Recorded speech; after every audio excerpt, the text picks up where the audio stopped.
Welcome to Vidarbha IAS academies online platform. मी आदित्य तुमच्या सर्वांचे मनापासून स्वागत करत आहे. I hope you are doing well. आणि आजच्या लेक्चरमध्ये आपण जे पाहणार आहोत तर ते रीड्स पाहणार आहोत, म्हणजे 5 ज्या रीड्स आहेत त्या. आणि त्याच्यामध्ये जर पाहिलं असेल हेवियस कॉर्पस आहे, त्यानंतर मॅन्डमस आहे, त्यानंतर प्रोहिबिशन आहे, शोर्चोरारी आहे आणि क्यू वॉरंटो आहे. आता ह्या 5ही जेव्हा रीड्स आपण पाहत असताना ॲक्च्युली जर पाहिलं असेल रीड इश्यू करण्याचा अधिकार कोणाला आहे, तर रीड इश्यू करण्याचा अधिकार जो आहे तो आहे सुप्रीम कोर्ट म्हणजे सर्वोच्च न्यायालय, आणि त्यानंतर आहे हायकोर्ट म्हणजे उच्च न्यायालय. या दोघांना जे आहे तर जे सुप्रीम कोर्ट आहे यांना जर पाहिलं असेल आर्टिकल 32 नुसार जे आहे तर त्यांना रीड इश्यू करण्याचा अधिकार आहे.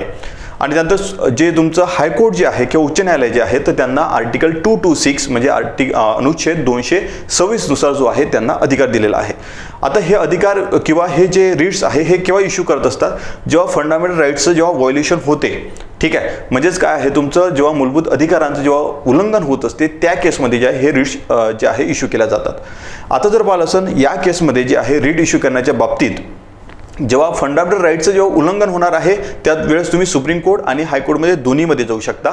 पण इन केस जर पाहिलं असेल या पूर्ण ज्या गोष्टी आहेत रीड्सच्या बाबतीत त्यामध्ये जर पाहिलं असेल हायकोर्टला जास्त पॉवर दिलेला आहे as compare to Supreme Court. ठीक आहे, म्हणजे सुप्रीम कोर्ट जे आहे फंडामेंटल राईट्ससाठी जे आहे ते रीड्स इश्यू करू शकतात, पण जे हायकोर्ट जे आहे हे फंडामेंटल राईट्स असो या बाकीचे कोणते अधिकार असो त्यासाठी सुद्धा जे आहे रीड इश्यू करू शकतात असं आर्टिकल 226 मध्ये सांगितलेलं आहे. ठीक आहे, तर आपण जे आहे आज आपण त्या 5ही रीड्स जे आहेत ते इझी लँग्वेजमध्ये समजून घेणार आहोत. आणि ज्यानंतर जे हे लेक्चर कंप्लीट झाल्यानंतर तुम्हाला जे 5ही रीड्स जे आहे खूप जास्त इझी लँग्वेजमध्ये समजून जाणार. जे तुमचं जे स्टँडर्ड बुक आहे त्यामध्ये काही गोष्टी त्यांनी इनकम्प्लीट सोडलेल्या आहे, तर ते आपण काय करणार आहोत तर त्या ज्या गोष्टी आहेत त्या पूर्ण समजून सर्व गोष्टी आपण कन्सिडर करून जे आहे रीड्स चांगल्या प्रकारे समजून घेणार आहोत.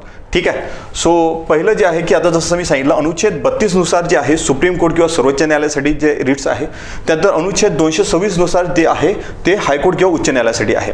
तर सर्वात अगोदर जे आहे आपण काय करणार आहोत रीड, PIL आणि त्यानंतर एक कॉन्सेप्ट आहे लोकस स्टँड आहे.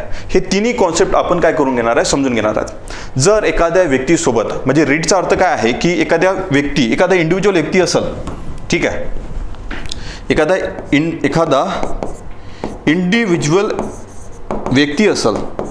ठीक आहे, म्हणजे एखाद्या व्यक्तीसोबत जर काही चुकीचं घडत आहे तर त्यावेळेस जो आहे तो व्यक्ती काय करू शकतो रीड काढण्यासाठी सांगू शकतो किंवा रीड काढण्यासाठी तो हायकोर्ट किंवा सुप्रीम कोर्टमध्ये जाऊ शकतो. ठीक आहे, जर जनतेसोबत किंवा जर पाहिलं असेल काही जनता जी आहे किंवा लोक जे आहे यांच्यासोबत जर काही वाईट होत असेल किंवा काही जर त्यांच्या अधिकारांचं उल्लंघन होत असेल त्या केसमध्ये जे आहे तुम्ही PIL म्हणजे जनतेसोबत जर काही होत असेल, जनतेसोबत या पब्लिक यांच्यासोबत जर काही होत असेल तर त्या केसमध्ये जे आहे तुम्ही काय करू शकता PIL दाखल करू शकता किंवा PIL दाखल केल्यानंतर जे आहे तुम्हाला जे काही त्याच्यातून आउटकम मिळणार ते. ठीक आहे, म्हणजे काय तुमचं इंडिव्हिज्युअल व्यक्तीसोबत एखाद्या एक स्पेसिफिक व्यक्ती असेल त्यासोबत जर वाईट होत असेल तर तेव्हा रीड इश्यू करण्यासाठी तुम्ही सुप्रीम कोर्टमध्ये जाऊ शकता किंवा हायकोर्टमध्ये जाऊ शकता. जर एखाद्या पूर्ण जनता असेल किंवा काही ग्रुप असेल त्यांच्यासोबत जर चुकीचं होत असेल त्या केसमध्ये जे आहे तुम्ही PIL किंवा जनहित याचिका जे आहे ते दाखल करू शकता. ठीक आहे, तर यामधला हा फरक आहे. तर रीड जो आहे हा इंडिव्हिज्युअल व्यक्ती असेल एखादा एक स्पेसिफिक व्यक्ती जर असेल त्यासाठी, आणि त्यानंतर जर पाहिलं असेल जनहित याचिका जी आहे जर जनतेसोबत चुकीचं होत असेल म्हणजे काय आहे की जर तुम्ही पाहिलं असेल बऱ्याच वेळा जे आहे PIL दाखल केल्या जात असतात. ठीक आहे, आता जेव्हा 66A आहे IT ॲक्टचा, तर जेव्हा जी केस होती श्रिया सिंगल केस, तर त्यांनी काय केलेलं होतं PIL दाखल केली होती. कारण की त्यांना काय वाटलं तर हे लोकांसोबत चुकीचं होत आहे तर त्या केसमध्ये PIL दाखल करतात. जर एखाद्या व्यक्ती सपोज तुमच्यासोबत किंवा तुम्ही जे काही करत आहात त्यामुळे जर तुमच्या फंडामेंटल राईट्सचं जर उल्लंघन होत असेल आणि ते उल्लंघन करणारी व्यक्ती जर कोणी खाजगी असेल या कोणी जर पाहिलं असेल सरकारी असेल किंवा स्टेट असेल म्हणजे त्याला आपण म्हणतो राज्य, तर त्या केसमध्ये जे आहे तेव्हा तुम्ही रीड इश्यू करण्यासाठी सुप्रीम कोर्ट किंवा हायकोर्टकडे जाऊ शकता.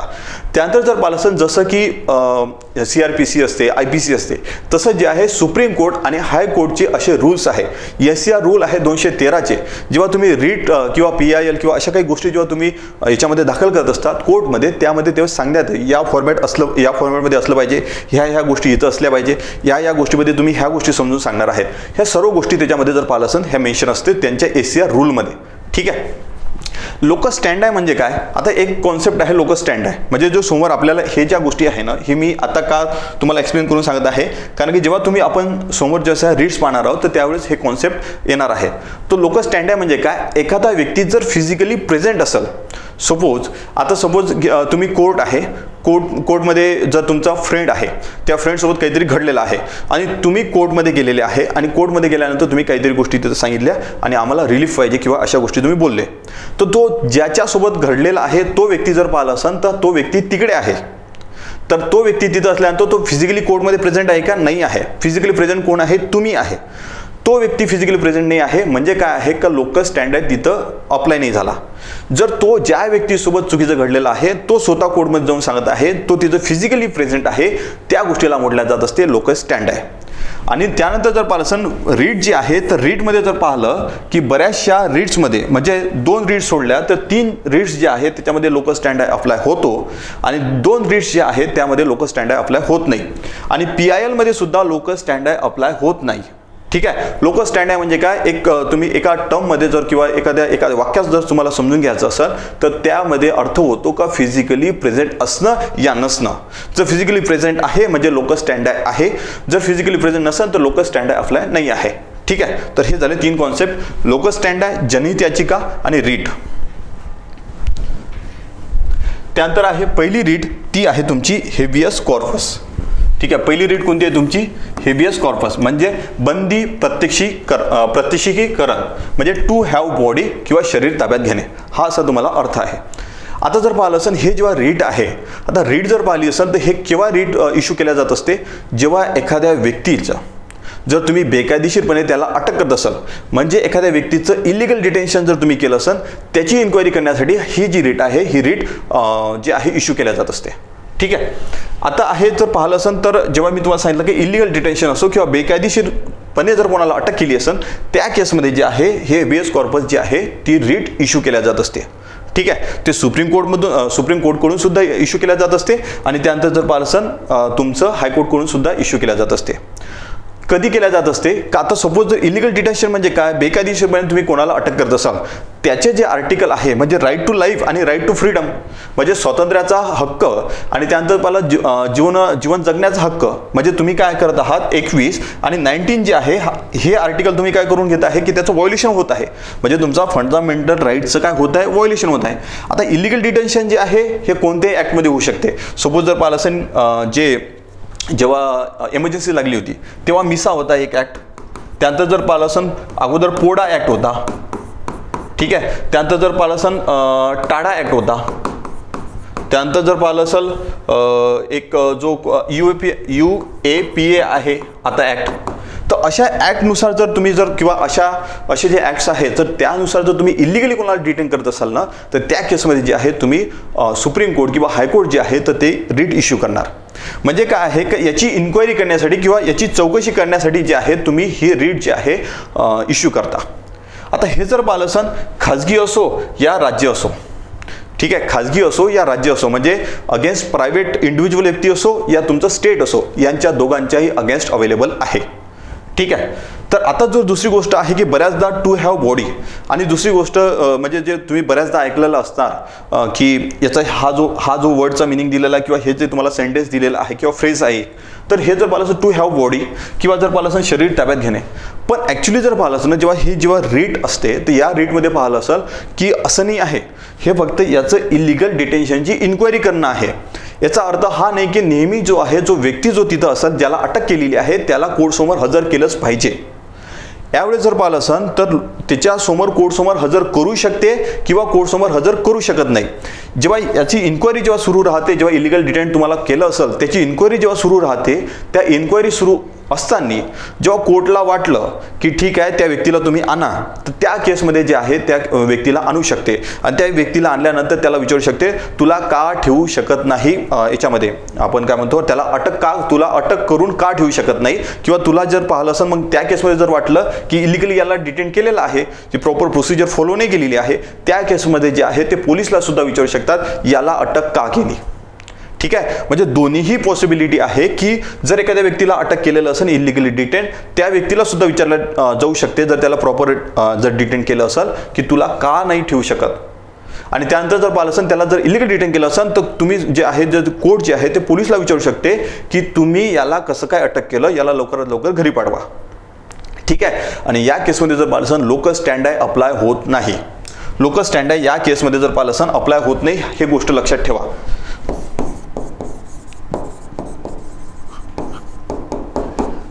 ठीक आहे. तर लोकस स्टँड आहे आपल्याला कसं होत नाही, सपोज एखादा व्यक्ती असेल त्याला अटक केलं, अटक केल्यानंतर जो आहे तो कोर्ट समोर जाऊन थोडी ना म्हणणार आहे की यांनी मला अटक केलं त्यामुळे माझी लाईफ बर्बाद झाली किंवा माझं ह्या गोष्टी झाल्या त्या गोष्टी झाल्या. जर त्या याच्यामधून जर जेलमधून जाण्यास म्हणजे जेलमधून तो जाऊ शकत असेल, तो कोर्टमध्ये कशाला जाणार, तो तर फरार होऊ शकतो ना. ठीक आहे. तो कोर्टमध्ये कशा जाणार आहे. तर मग या केसमध्ये लक्षात ठेवायचं आहे की लोकस स्टँड आहे या केसमध्ये अप्लाय होत नाही. ठीक आहे.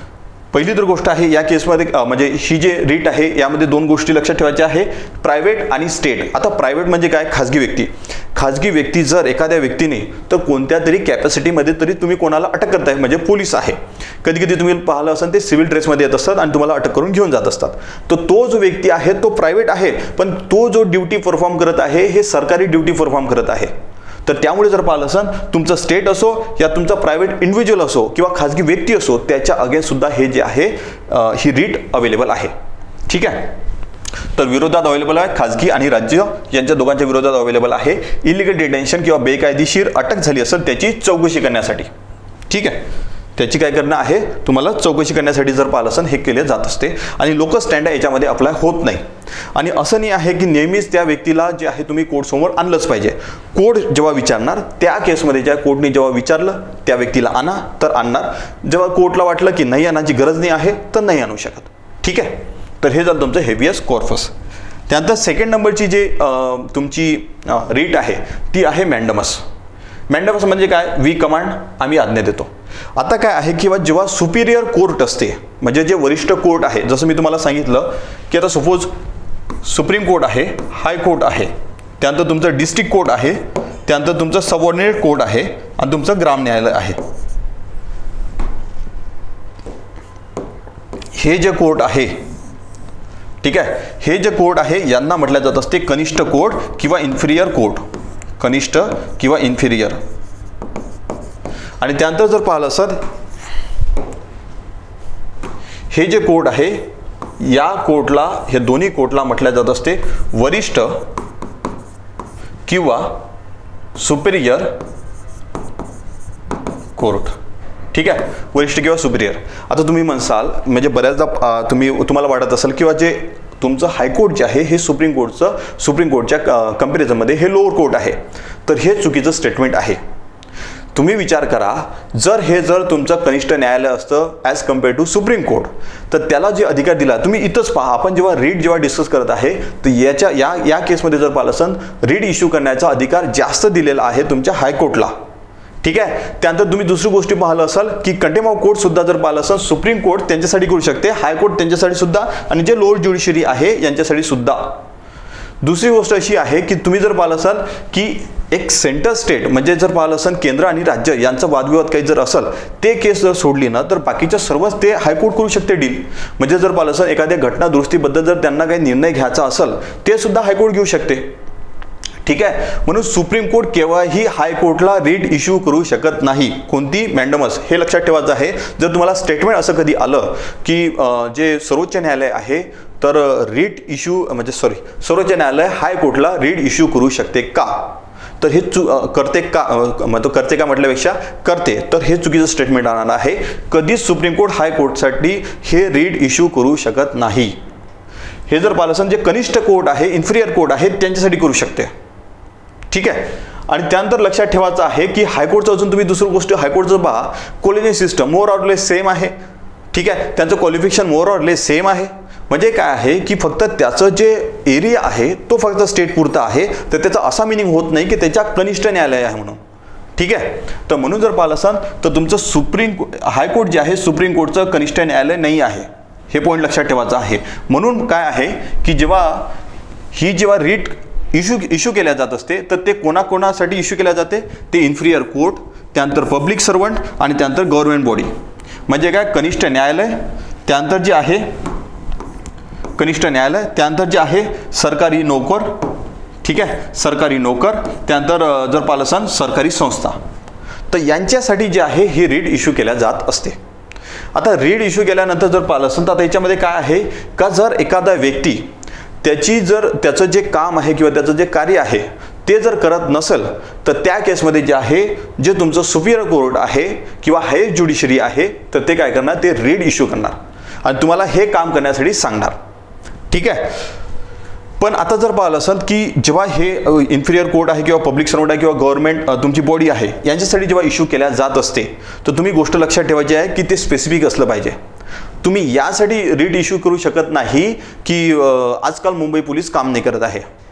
जर तुम्ही रीट इश्यू करत असाल तर ते तुम्हाला असं विचारणार आहे स्पेसिफिकली की काय असं काम जे आहे तुमचं अडलं होतं ज्यामुळे तुमचा फंडामेंटल राईट जे आहे ते व्हायोलेट झाला, म्हणजे मूलभूत हक्क तुमचा काय झाला आहे, त्याचं मूलभूत हक्काचं उल्लंघन झालं आहे, कोणत्या गोष्टीमुळे झालेलं आहे आणि कोणता अधिकार तुमचा जो आहे त्याचं उल्लंघन झालेलं आहे, हे तुम्हाला स्पेसिफिकली कोर्ट विचारू शकते. म्हणून जे आहे असं थिन एअरमध्ये किंवा असं तुम्ही हवेत सांगू नाही शकत की असं आमचं जे आहे हे काम केलं नाही. कोणतं काम केलं नाही ज्यामुळे तुमचा फंडामेंटल राईट जो आहे तो व्हायोलेट झालेला आहे किंवा मूलभूत हक्काचं उल्लंघन झालेलं आहे, हे तुम्हाला स्पेसिफिकली कोर्टमध्ये सांगावं लागते. ठीक आहे. तर inferior court, public servant, government body. आणि त्यात आजकाल जे सुरू आहे ना, तर हे एक नवीन कॉन्सेप्ट आलेला आहे, कंटिन्यू मॅन्डमस. म्हणजे नेहमी जे आहे तर जर पाहिलं असेल तर तुम्ही काय करत आहे हे विचारण्यासाठी कंटिन्यू मॅन्डमस जे आहे ते आलेलं आहे. म्हणजे काय, जसं कसं आहे की मॅन्डमस काय आहे की जर एखादा व्यक्ती जर त्याची ड्युटी परफॉर्म करत नसेल तर तेव्हा जे आहे तर हे मॅन्डमस जे आहे हे रीट इश्यू केल्या जाते. कंटिन्यू मॅन्डमस म्हणजे काय की नेहमी करणं. म्हणजे सपोज जर 2 वर्षाचं त्यांना काम दिलेलं आहे तर 6 महिन्यानंतर करणं, 8 महिन्यानंतर करणं, 12 महिन्यानंतर करणं, 14 महिन्यानंतर करणं, म्हणजे जे काय कंटिन्युअसली हे जे आहे हे रीट इश्यू करणं. ठीक आहे. तर याला म्हटलं जाते कंटिन्यू मॅन्डमस. तर कोणाच्या अगेन्स्ट यूज केल्या जात असते, inferior court, public servant, government body यांच्यासाठी जे आहे ते कळू शकते. तर लक्षात ठेवायचं आहे सुप्रीम कोर्ट, हायकोर्टसाठी मॅन्डमस रीट जी आहे ते इश्यू करू शकत नाही. ठीक आहे. अजून दुसरी गोष्ट आहे की आता खाजगी आणि राज्याच्या विरोधात जे आहे उपलब्ध आहे स्टेट आणि प्रायव्हेट. आता तुम्ही जर मला स्टेट जर पाहिलं असाल तर स्टेट तर आलं, ठीक आहे. इन्फिरियर कोड एक अजून गोष्ट लक्षात ठेवायची आहे की आर्टिकल 32 ते आर्टिकल 12 मध्ये स्टेटची तुम्हाला डेफिनेशन दिलेली आहे. स्टेटच्या डेफिनेशनमध्ये जर पासून तुमचं ज्युडिशरी मेन्शन नाही केलेलं आहे, पण कधीही गोष्ट लक्षात ठेवा की हायर ज्युडिशरी जे तुमचं वरिष्ठ न्यायालय जे आहे तर हे स्टेट म्हणून काम करत नाही, पण हे जर पालसन कनिष्ठ न्यायालय किंवा इन्फिरियर कोर्ट हे स्टेट असते. ठीक आहे. तर त्यानुसार जर पाहिलं असेल जेव्हा तुम्ही सुप्रीम कोर्ट, हायकोर्ट जेव्हा स्टेट का नाही आहे, कारण का लक्षात ठेवा 2 गोष्टी असते. जर तुम्ही जर पाहिलं असाल, एक असते ज्युडिशियल फंक्शन म्हणजे काय आहे न्यायिक कार्य, त्यानंतर दुसरं असते तुमचं प्रशासकीय कार्य म्हणजे ॲडमिनिस्ट्रेटिव्ह फंक्शन. ॲडमिनिस्ट्रेटिव्ह फंक्शन हे स्टेट आहे, पण ज्युडिशियल फंक्शन हे स्टेट नाही आहे. तर ज्युडिशियल फंक्शन कोणाचं, वरिष्ठ न्यायालयाचं किंवा सुपिरियर कोर्टचं. ठीक आहे. तर हे स्टेट का नाही आहे, कारण की जर त्यांनी जर दिलेलं डिसिजन हे स्टेट असतं. ठीक आहे. एखाद्या वेळेस त्यांनी काही जर जजमेंट दिलं असेल आणि त्यामुळे जर काय आहे की एखादा सांगितलं हा यामुळे जर आहे म्हणजे सपोज फंडामेंटल राईट जो आहे तो त्यांनी काढून घेतला सपोज, किंवा काही असं डिसिजन दिलं ज्यामुळे तुम्हाला वाटलं की तुमचा जो आहे फंडामेंटल राईट काढून घेतलेला आहे. ठीक आहे. तर या केसमध्ये जे आहे तुम्ही काय करणार आता, कारण का फंडामेंटल राईट जे आहे अगेन्स्ट कोणाच्या अवेलेबल आहे, स्टेटच्या.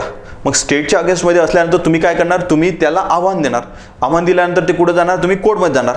कोर्ट पुन्हा निर्णय देणार, पुन्हा तुम्ही आव्हान देणार. म्हणजे ते काय राहणार, ते असं फिरतच राहणार.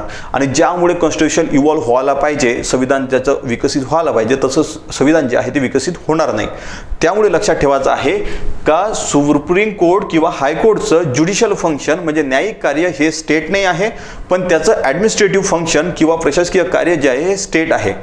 प्रशासकीय कार्य म्हणजे कोणतं की सपोज जर एखाद्या वेळेस त्यांना वाटलं की IT साठी काही व्यक्तींना त्यांना हायर करायचं आहे आणि त्या व्यक्तींना त्यांनी हायर केल्यानंतर जर पाहिलं त्यांनी काही त्याच्यामध्ये डिस्क्रिमिनेशन केलं की या स्पेसिफिक कलरचेच लोक आम्ही काय करणार आहोत, इथं जे आहे रिक्रूट करणार आहोत, भरती करणार आहोत. तर भरती करत असताना त्यांनी काय करत आहे की ते जे आहे तर त्याला आपण म्हणू शकतो रंगभेद करत आहे. म्हणजे काय, ते डिस्क्रिमिनेट करून राहिलेलं आहे कलरवर. तर या केसमध्ये जर पाहिलं असेल तुम्ही त्या केसमध्ये ते तुम्ही चॅलेंज करू शकता, कारण का तुमचा फंडामेंटल राईट जो आहे तो व्हायोलेट झालेला आहे. ठीक आहे. राईट टू इक्वॅलिटी जो आहे हा तुमचा व्हायोलेट झालेला आहे. त्या केसमध्ये जे आहे तुम्ही प्रशासकीय कार्य जे आहे सुप्रीम कोर्ट किंवा हायकोर्टचं ते तुम्ही काय करू शकता, चॅलेंज करू शकता, पण त्याचं न्यायिक कार्य जे आहे ते तुम्ही चॅलेंज करू शकत नाही. ठीक आहे. तर यांचं जर पाहिलं असेल हे स्टेट जे आहे हे स्टेट नसते आणि पण तुमचं कनिष्ठ न्यायालय किंवा इन्फिरियर कोर्ट जे आहे हे जे आहे ते स्टेट असते आर्टिकल 12 नुसार. ठीक. तर तुम्हाला स्टेट तर समजलं.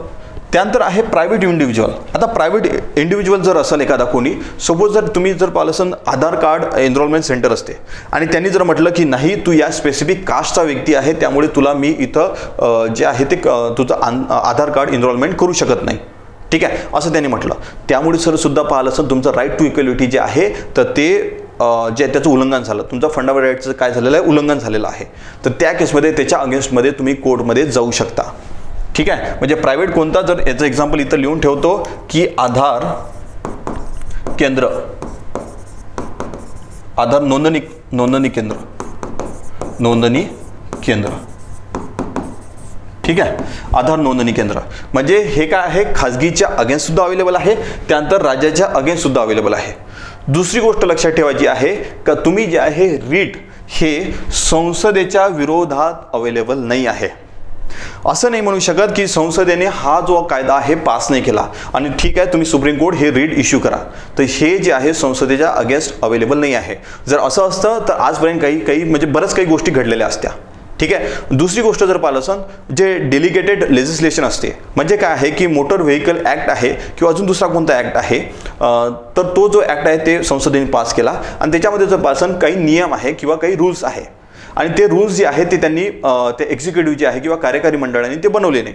तर तुम्ही कोर्टला असं जाऊन म्हणू शकत नाही का यांनी हे रूल्स बनवले नाही किंवा हे यांनी नियम बनवले नाही, हे नियम बनवायला यांना सांगा. ठीक आहे. तर या केसमध्ये जर पाहिलं असेल संसदच्या विरोधात उपलब्ध नाही आहे, प्रायव्हेट आणि स्टेटच्या अगेन्स्ट अवेलेबल आहे. आणि आधार म्हणजे याचं एक्झाम्पल प्रायव्हेटचा आधार नोंदणी केंद्र, त्यामध्ये जर तुम्हाच्यावर झालं असेल तर. दुसरी गोष्ट आहे की जसं मी कोर्टबद्दल सांगितलं ॲडमिनिस्ट्रेटिव्ह फंक्शन आणि ज्युडिशियल फंक्शन, हे दोन गोष्टी लक्षात ठेवायचे आहे. त्यातलं स्टेट काय आहे तर ॲडमिनिस्ट्रेटिव्ह फंक्शन आहे सुप्रीम कोर्ट आणि हायकोर्टचं स्टेट. त्यानंतर इन्फिरियर कोर्ट जे आहे हे पूर्ण स्टेट आहे. इन्फिरियर कोर्ट कुठनं, डिस्ट्रिक्ट कोर्ट, सबऑर्डिनेट कोर्ट म्हणजे तुमचं जिल्हा न्यायालय. ठीक आहे. त्यानंतर तुमचं कनिष्ठ न्यायालय आहे आणि त्यानंतर जो ग्राम न्यायालय आहे.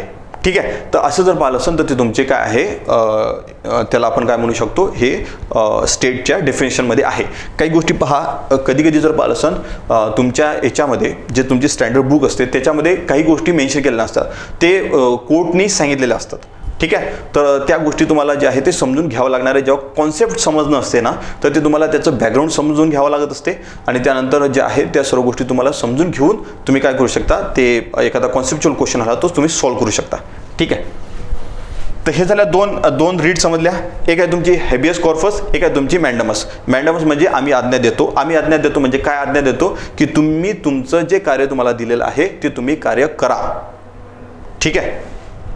जर कार्य करत नसाल, ठीक आहे, कार्य करत नसाल तुम्ही तिकडे नेहमी जात आहे, पण ते तुमच्याकडे तिकडे जे आहे प्रूफ असलं पाहिजे बरं, की म्हणजे तुमचा ते फंडामेंटल राईट जे आहे ते वॉलेट झाला. जर असं नाही म्हणू शकत की असं आहे तसं आहे, हवेत तुम्ही गोष्टी तिकडे सांगू शकत नाही. ठीक आहे. नेक्स्ट कोणतं आहे, शरशरारी म्हणजे उत्प्रेषण, टू बी इन्फॉर्म किंवा माहिती द्यावी.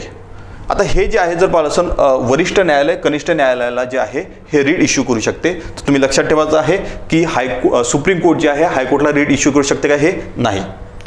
तर कनिष्ठ न्यायालयाला if inferior court acts outside of its jurisdiction or makes an error of law.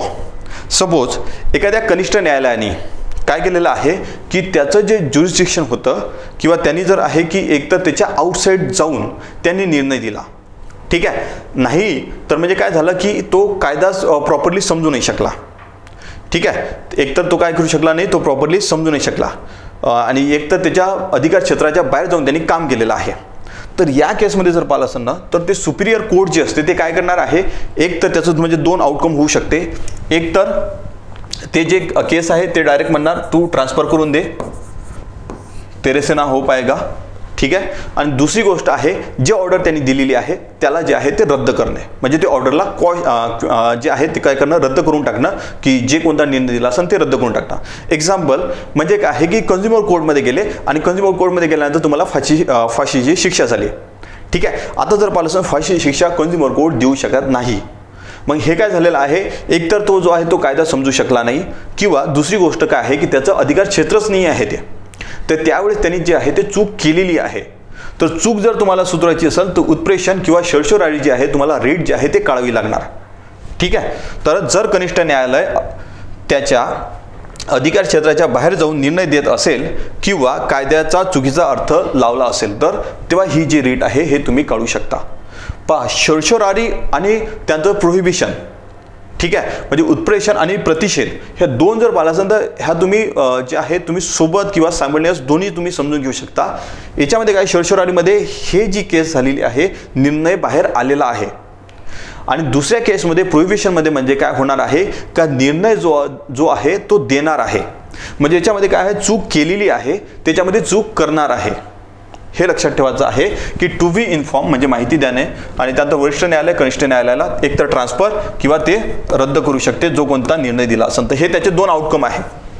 ठीक आहे. एकतर ते आहेत की सरळ सरळ तू केस आमच्याकडे देऊन दे, म्हणजे जे कोणतं वरिष्ठ न्यायालय असेल ते असं म्हणणार कनिष्ठ न्यायालयाला तू जे केस आहे ते आमच्याकडे देऊन दे, नाही तर जे कोणते त्यांनी निर्णय दिला असेल ते रद्द करून टाकाल. ठीक आहे. त्यानंतर प्रोहिबिशन प्रतिषेध म्हणजे टू फॉरबिड किंवा बंदी घालणे. From higher court to lower court म्हणजे जे तुमचं हे इथं सुद्धा जर पाहिलं असेल की जे तुमचं वरिष्ठ न्यायालय आहे ते कनिष्ठ न्यायालयासाठी जे आहे हे जी रीट आहे इश्यू करू शकते. त्यानंतर to forbid from proceeding with a case outside its jurisdiction. इथं लक्षात ठेवायचं आहे की हा जो आहे इथं काय झालेला आहे, इथं हा तुमचा लीगल एरर आहे. ठीक आहे. इथं काय आहे तुमचा लीगल एरर आहे.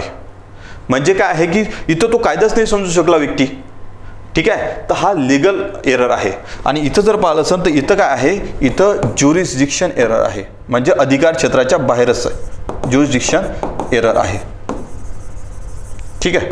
इथं म्हणजे काय आहे की त्याचं जे ज्युरिस्डिक्शन होतं, ठीक आहे, त्याचं जे तुम्ही जर पाहिलं असेल त्याला म्हणतो अधिकार क्षेत्र होतं, त्याच्या बाहेर तो जाणार आहे. हे लक्षात ठेवा. प्रोहिबिशन आणि त्यानंतर शर्षरारी म्हणजे उत्प्रेषण आणि प्रतिषेधमध्ये दोनमध्ये काय फरक आहे. उत्प्रेषणमध्ये म्हणजे काय, गलती झालेली आहे, कायदा तो प्रॉपर व्यक्ती समजू नाही शकला त्यामुळे जो आहे त्यांनी चुकीचा निर्णय दिलेला आहे. आणि याच्यामध्ये जो आहे चुकीचा निर्णय देणार आहे असं जे आहे तर यावेळेस तुम्ही प्रोहिबिशन लावू शकता. ठीक आहे. आणि ह्या केसमध्ये सुद्धा लक्षात ठेवायचं आहे सुप्रीम कोर्ट हायकोर्टसाठी हे रीट जे आहे इश्यू करू शकत नाही. तर वरिष्ठ न्यायालय कनिष्ठ न्यायालय किंवा न्यायाधिकरण म्हणजेच काय, तुमचं जर पार्सन तुमचं ट्रायब्युनल असो आणि तुमचं लोअर कोर्ट असो. तर ट्रायब्युनल म्हणजे काय, तुमचं जर पार्सन नॅशनल ग्रँड ट्रिब्युनल आहे. असं आहे की नॅशनल ग्रँड ट्रिब्युनल त्याच्या ज्युरिडिक्शनच्या बाहेर जाऊन असा काहीतरी निर्णय देणार आहे. हे जर तुमच्या त्या कोर्टला जर तुम्ही त्यांच्या निदर्शनास आणून दिलं तर त्या केसमध्ये जर पाहिलं असेल तर कोर्ट जो आहे प्रतिषेध किंवा प्रोहिबिशन जी रीट आहे ते लागू करू शकते. ठीक आहे. आणि एक अजून गोष्ट लक्षात ठेवण्याची आहे का इथं जेव्हा ट्रान्सफर केस होत आहे शर्षरारीमध्ये, तर ही जे केस आहे शर्षरारी रीट वेगळी आहे. म्हणजे अशीच एक हे असते स्पेशल लीव्ह पिटिशन. तर स्पेशल लीव्ह पिटिशन म्हणजे काय की तुम्ही कोर्टला सांगत आहे की त्या व्यक्तीच्या किंवा कनिष्ठ न्यायालय जे आहे ती जे केस आहे तुमच्या जवळ घ्या. म्हणजे तुम्ही वरिष्ठ न्यायालयाकडे जाणार आहे आणि त्यांना सांगणार आहे की तुम्ही जे आहे तर याच्याकडून होणार नाही आहे. जर 8-10 वर्षानंतर जर तुम्हाला जर अशाच काही जर त्यांनी आता सपोज जर निर्णय दिला 8-10 वर्षानंतर आम्ही तुमच्याकडेच येणार आहे, तर तुम्ही जे आहे प्लीज तुम्ही त्यांच्याकडून घ्या. आणि त्यानंतर पुन्हा कनिष्ठ न्यायालय तुम्हाला सांगायचं आहे की तुमच्याकडून होऊ शकत नाही, तर प्लीज तुम्ही ट्रान्सफर करा सुप्रीम कोर्टकडे किंवा हायकोर्टकडे. ठीक आहे. पण या केसमध्ये पाहिलं असेल शर्षरारी मध्ये काय आहे की जे सुपिरियर कोर्ट आहे किंवा वरिष्ठ न्यायालय आहे तेच कनिष्ठ न्यायालयाला सांगत आहे की तू जे केस आहे हे ट्रान्सफर कर किंवा ते स्वतःहून ट्रान्सफर करून घेणार आहे. ठीक आहे. तर हे पॉईंट लक्षात ठेवायचं आहे. एक तर तो रद्द करू शकते, नाहीतर ते ट्रान्सफर करून घेऊ शकते सरळ सरळ ती केस जी आहे ती. आणि स्पेशल लीव्ह पिटिशन हे वेगळी गोष्ट आहे. स्पेशल लीव्ह पिटिशनमध्ये तुम्हाला खूप जास्त जाऊन त्यांना समजावून सांगावं लागतं असते, जे हायर ज्युडिशरी आहे त्यांना आणि लोअर ज्युडिशरी आहे त्यांना सुद्धा. म्हणजे त्यांना हे सांगायचं आहे का तेरे अवकाश से बाहेर आहे आणि त्याला हे सांगायचं आहे जे वरिष्ठ न्यायालय आहे त्यांना हे सांगायचं आहे की तुम्ही प्लीज काही करा, यानंतर जर असं जर झालं 8-10 वर्षानंतर तुमच्याकडेच आम्हाला यावं लागणार आहे, त्यापेक्षा बेटर आहे तुम्ही आताच्या आता जो इश्यू आहे हा सॉर्ट आउट करा. ठीक आहे. तर शर्षोरारी आणि त्यानंतर प्रोहिबिशन, तर हे कनिष्ठ न्यायालय आणि न्यायाधिकरण जे असते त्यानुसार, म्हणजे त्याच्या अधिकार क्षेत्राच्या बाहेर जात असेल तर. ठीक. म्हणजे सांगितलं मी अगोदर या केसमध्ये चूक करणार आहे, म्हणजे करण्याच्या अगोदरच आपण त्याला थांबवत आहे. आणि त्यानंतर अगोदरच्या केसमध्ये जर पाहिलं असेल जे तुमची याच्या अगोदरची जी होती शर्षोरारी त्याच्यामध्ये चूक झालेली आहे. ठीक. त्यानंतर आहे तुमचा लास्ट क्यू वॉरंटो मध्ये अधिकार पृच्छा. तर बाय व्हॉट ऑथॉरिटी, आपण कोणत्या अधिकारात करीत आहात. आता हे दिलेलं आहे बाय व्हॉट ऑथॉरिटी. आता जेव्हा हे रीड तुम्हाला समजून घ्यायला लागणार आहे तर तुम्हाला एक गोष्ट लक्षात ठेवायची आहे का इथं जे आहे सुटेबिलिटी अप्लाय होणार नाही. म्हणजे तुम्ही या जॉबसाठी किती सुटेबल आहात हे तुमचं चेक केलं जाणार नाही, तुम्ही या जॉबसाठी इलिजिबल आहात का, म्हणजे तुमची त्या केससाठी पात्रता किंवा त्या जॉबसाठी जे आहे तुम्ही त्या जॉबसाठी पात्रता म्हणजे लायक आहे किंवा तुम्ही पात्र आहे का. ठीक आहे. तर त्याला म्हटलं जात असते सुटेबिलिटी नाही तर एलिजिबिलिटी. म्हणजेच काय आहे, अनुकूलता नाही. सपोज जर एखादा व्यक्ती असेल एखाद्या याच्यामध्ये बसलेला आहे ऑफिस, तुम्ही कोणत्या ऑथॉरिटीमध्ये किंवा कोणत्या अधिकारात या ऑफिसमध्ये किंवा कार्यालयात बसलेले आहात. ठीक आहे. एक तर तुमच्याकडे क्वालिफिकेशन आहे का. जर सपोज एखादा एक्झाम्पल घ्या की एखाद्या स्पेसिफिक पोस्टसाठी काही स्पेसिफिक त्याला आपण काय म्हणतो क्वालिफिकेशन दिलेले आहे, पण ते काय आहे की हे क्वालिफिकेशन दिलेलं आहे पण तुमच्याकडे ते क्वालिफिकेशन नाही आहे. ठीक आहे. आता म्हणजे काय आहे की एखाद्या केससाठी काय आहे MBBS सांगितलेलं आहे, MBBS किंवा MD MBBS सांगितलेलं आहे. ठीक आहे. एखाद्या पोस्टसाठी त्या पोस्टसाठी MD MBBS सांगितलेलं आहे, हे तुमचं क्वालिफिकेशन आहे. पण नंतर काय आहे की तुम्ही जर पाहिलं तर तुमच्याकडे खूप जास्त नॉलेज आहे पण तुम्ही MBBS आहात. क्वालिफिकेशन काय आहे MD MBBS, पण तुमच्याकडे जर पाहिलं तर तुम्ही MBBS आहात पण खूप जास्त नॉलेज आहे, तुम्ही बऱ्याचशा केसेस हँडल केलेले आहेत किंवा बऱ्याच लोकांचे तुम्ही जीव वाचवलेले आहे. म्हणजे तुम्ही ॲक्च्युली जर पाहिलं तर त्या जॉबसाठी जे आहे तुम्ही सुटेबल आहे. पण काय आहे की त्या केसमध्ये जर पाहिलं जे क्वालिफिकेशन सांगितलं ते आहे MD MBBS, पण तिथं जर तुम्ही जाऊन तिथं जर बसले तर यावेळेस जर पाहिलं असेल एखादा कोणी व्यक्ती जर पाहिलं असेल तर एखाद्याचा जीव जर गेला तर ते जे आहे तर सरळ ते सुप्रीम कोर्ट किंवा हायकोर्टमध्ये जाऊ शकते आणि त्यांना जे आहे ते रीड इश्यू करण्यासाठी सांगू शकते की जर पाहिलं असेल की तुम्ही कोणत्या अधिकारात इथं बसलेले आहे. मी गव्हर्नमेंटबद्दल बोलत आहे बरं. ठीक आहे. तुम्ही कोणत्या अधिकारात इथं बसलेले आहेत, म्हणजे आपण एखाद्या गव्हर्नमेंट पोस्टसाठी हे क्वालिफिकेशन आहे पण तिथं क्वालिफिकेशन जागेवर दुसराच व्यक्ती बसलेला आहे. म्हणजे काय आहे की तिथं तुम्ही किती सुटेबल आहात किंवा तुमच्याकडे किती त्याला म्हटलं जातं की तुमच्याकडे तुम्ही किती नैतिक आहात किंवा तुमचं काय इथिक्स किंवा किती मॉरल, ह्या सर्व गोष्टी मॅटर करत नाही. तुमच्याकडे क्वालिफिकेशन आहे का. जर क्वालिफिकेशन असेल तर तुम्ही त्या जॉबसाठी जे आहे इलिजिबल आहात, जर तुमच्याकडे क्वालिफिकेशन नसेल तर तुम्ही इलिजिबल नाही आहे. तर सुटेबिलिटी नाही तर इथं इलिजिबिलिटी जो आहे क्रायटेरिया राहणार आहे. आणि या केसमध्ये जर पाहिलं लोकल स्टँडर्ड इथे अप्लाय होत नाही. तुम्ही पहा जे पहिली जे हेवियस्ट कॉर्पस आहे त्यामध्ये जे आहे लोकल स्टँडर्ड अप्लाय होत नाही आणि त्यानंतर क्यू वॉरंट जो आहे याच्यामध्ये सुद्धा लोकल स्टँडर्ड अप्लाय होत नाही. लोकल स्टँडर्ड म्हणजे काय, फिजिकली प्रेझेंट असणं. ठीक आहे. तर हे झाले तुमच्या 5ही रीड्स. तुम्हाला 5ही रीड्स समजल्या असणार. पहिली आहे तुमची जी हेवियस्ट कॉर्पस, ते इलिगल डिटेन्शन किंवा बेकायदेशीरपणे अटक झाली असेल त्याची चौकशी करण्यासाठी, ते स्टेट आणि त्यानंतर किंवा राज्य आणि त्यानंतर खाजगी यांच्या अगेन्स्ट सुद्धा अवेलेबल आहे. दुसरी होती मॅन्डमस. मॅन्डमस म्हणजे काय आहे की जर एखादा व्यक्ती जर त्याला दिलेलं कार्य जर करत नसेल, एखादा जे इन्फिरियर कोड असो, त्यानंतर तुमचं सरकारी नोकर असो किंवा सरकारी एखादी संस्था असो, ते जर काम करत नसेल तर त्यांना जे आहे ते सांगणं. ठीक आहे.